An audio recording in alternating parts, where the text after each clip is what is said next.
ইসলামী bank news top 10।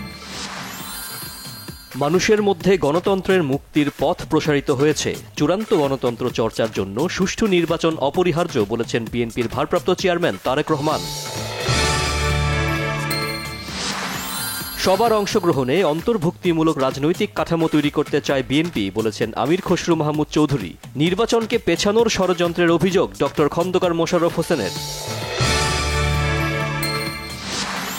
Jamuna অভিমুখে ৮ দলের পদযাত্রায় মৎস্য ভবনের সামনে পুলিশের বাধা। প্রধান উপদেষ্টাকে স্মারকলিপি প্রদান, সংকট নিরসনে আলোচনায় বসতে প্রস্তুত জামাত বলেছেন নেতারা।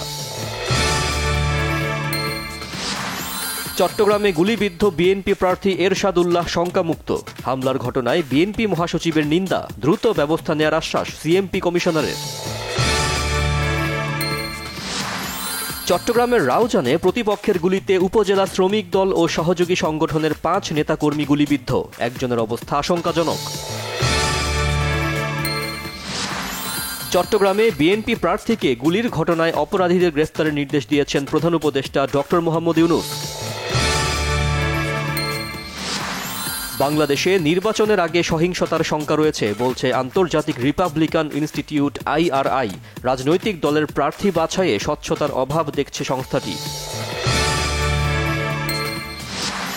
তত্ত্বাবধায়ক সরকার ব্যবস্থা বাতিল করে দেয়া রায় পরিবর্তন করা না হলে গণতন্ত্র আর কখনোই আলোর মুখ দেখতে পারবে না, মন্তব্য অ্যাটর্নি জেনারেলের। উন্নতি ও সহযোগিতা পেতে হলে ওয়াশিংটনে বসা সরকারকে সম্মান করে চলতে নিউ ইয়র্কের নতুন মেয়রকে পরামর্শ দিয়েছেন ডোনাল্ড ট্রাম্প। ৩ বার পিছিয়ে পড়ে ক্লাব ব্রুজের মাঠে বার্সার ড্র, প্রতিপক্ষের আত্মঘাতী গোলে রক্ষা কাতালান জায়ান্টদের।